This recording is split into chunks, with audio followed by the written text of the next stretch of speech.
Hello Leo, and welcome to the Green Woman Tarot. This is a reading for you for the second half of January 2020. So that's from the 15th of January through to the end of January. And it's a general reading just to see what sort of energies are around you at this time, to see what's on the cards for you. But before we delve into the tarot reading, I need to consult the oracle. And this is the Compendium of Witches oracle I'm using today. And I'll draw a couple of cards from here just to start your reading off with. So let's see what words of wisdom the mysterious oracle has for Leo for the second half of January 2021. And I hope I've been saying 2021 from the beginning. You know what it's like when we start a new year. So let's see what messages are here for Leo for the second half of January 2021.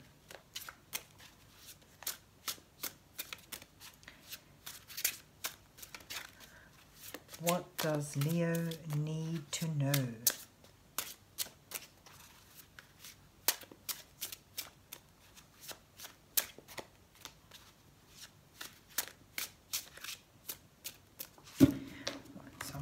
Fan the deck out, and I'll choose a couple of cards at random. So let's see what you get. You have the moon, all about intuition, fantasy and dreams. I get a sense of something being unveiled through tapping into your intuition. It's almost like the clouds parting to reveal something. And then you've got the seer. This is about seeing what is not obvious, being able to see something obscure that others aren't able to see. And for some of you, it may well mean that there's past souls wanting to connect with you at this time. A message from ancestors or spirits that have passed. So this is, you know, all about, really, this is looking very intuitive.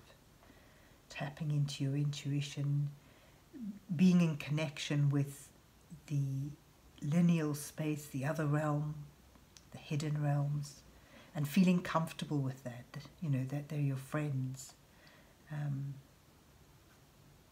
It could well mean a comforting message from spirit for some of you, but certainly intuition, creativity, and unveiling of secrets or hidden knowledge. But let's see where the rest of the reading goes. So let's see. What's on the cards for Leo for the second half of January 2021.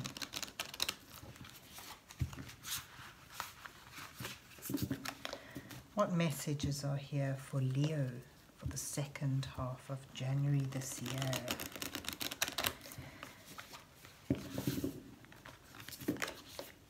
What does Leo need to know?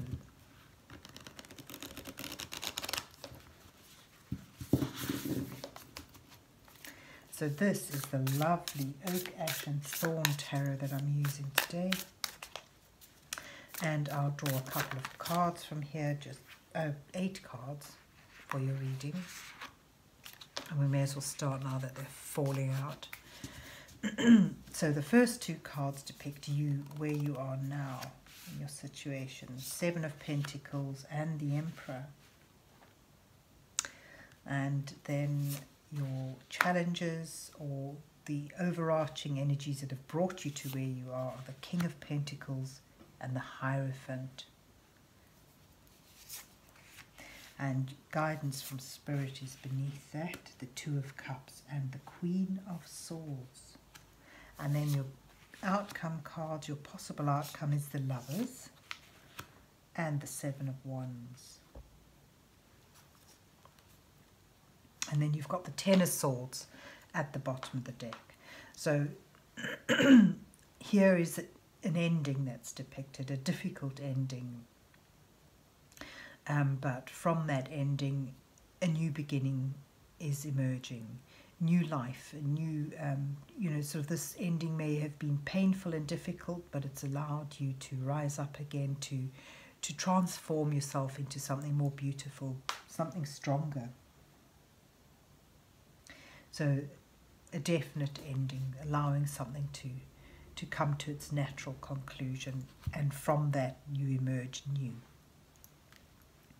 And then you've got where you are now, the Seven of Pentacles and the Emperor. You see, there you are, standing in your power. The Emperor is about having built something solid and secure and ruling over it, controlling it, being in control, a sense of empowerment. And, I get a sense that you've journeyed to get here. This ending has brought you here, and it's been winding, it's been difficult, but you're now stepping into your own power, feeling that you have the world at your hands. You can shape your world, it doesn't shape you. And there you still see the remnants of what's ended. Still hanging about, still causing effects around you.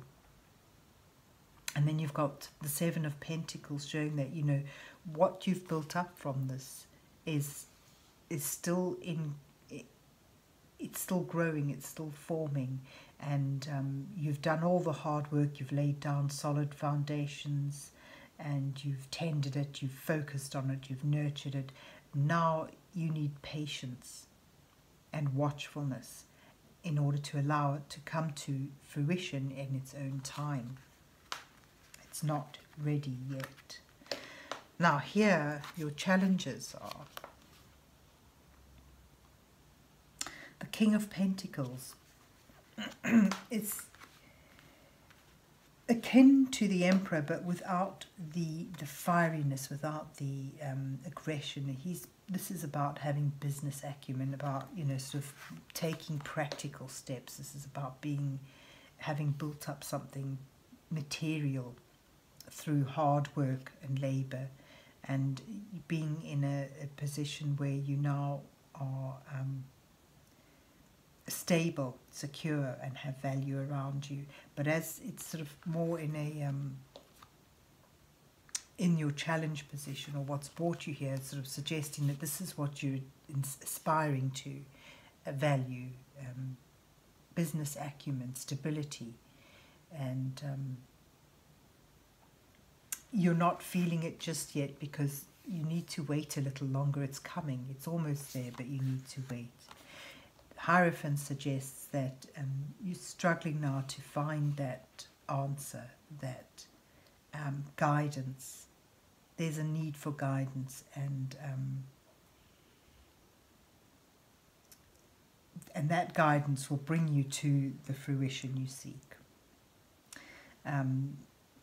I get a sense that there's intuitively that there's still doors to unlock, there's still secrets to unveil, and that's where you find your challenge at the moment, where your energies are, where your uncertainty lies, in your stability and strength and value, and in your wisdom and knowledge that you've sort of building up now. You just get a sense that you're on the right path, you're just not there yet.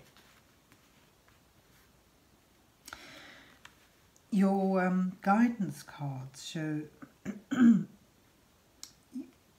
you've got the Two of Cups here, which is about finding a connection, finding a bond that is initially strong and it's a good bond. It feels right. It's sort of quite a lucky thing, sort of come your way, or will be coming your way, and it suggests that this is very important to you. This finding this connection.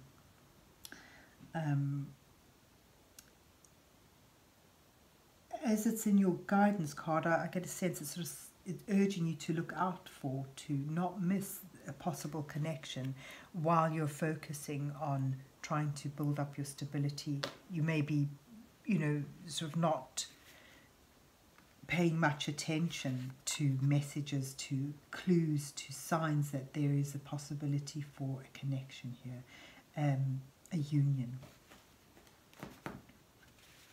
The Queen of Swords, on the other hand, is quite the opposite to that bond. This is about someone who has suffered and who has struggled, and through that struggle she has learned, she's become wiser, she's more seeing.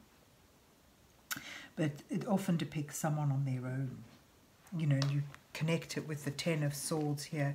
It sort of suggests perhaps there's, for many of you, this may well be a relationship spread, because it suggests an ending to something and standing in that independence and having that pain, that suffering teach you important lessons in life and help you to become stronger through that, wiser. And now what's important to you is the truth, honesty, integrity, and it means that you may cut out from your life things that don't resonate with that truth, with that integrity. So it suggests cutting out what doesn't resonate with you anymore in the terms of honesty and truthfulness, and that you may be finding a bond in something else, a connection that has the potential to become deep and meaningful and very long-lasting. And it brings you to the Lovers, which is about that deep and meaningful connection, something that's lasted a long time, something that can go the distance. The Lovers also, you know, has the other aspect of it about being a choice to commit. So it sort of suggests that taking this initial bond, this initial spark of connectiveness, and choosing to commit to it, and to build up something that is deeply rewarding in the sense of comfort and value on a less than material level, on a different sort of level than material level. So here you have a focus on building up comfort and materialism, and this is sort of suggests that your focus moves towards more emotional value, more spiritual value, a deeper sort of growth and connection that's far more abundant and rewarding to you. Then it brings you to a point where you're standing your ground. It sort of shows that this bond may meet with challenges, difficulties, obstacles or competition. However, you'll be in a position to defend them, to override them, to overcome obstacles, to win over competition. And all along here there's this guidance, you know, and I get a sense that sort of sits with the Hierophant. Even now, as you're struggling to find that connection with your traditional sense of security and spirituality, there is messages for you, symbols and signs that unlock the answers for you, that bring you back into that connective feeling, back into being connected with your traditional belief system. And you know, the moon fits in well there as well. The things you're still struggling with is about to be revealed, is about to become clearer through messages and signs, and it leads you on to a committed bond with something or someone, and that's something that you can defend and hold securely despite meeting up with adversities and competition and difficulties. But for now, you know, you're needing to be patient and just let this knowledge seep through, let it come to you and open up the doors, open up the possibilities for connectiveness. Remembering to always hold true to your integral beliefs, true to what's important, what's honest, and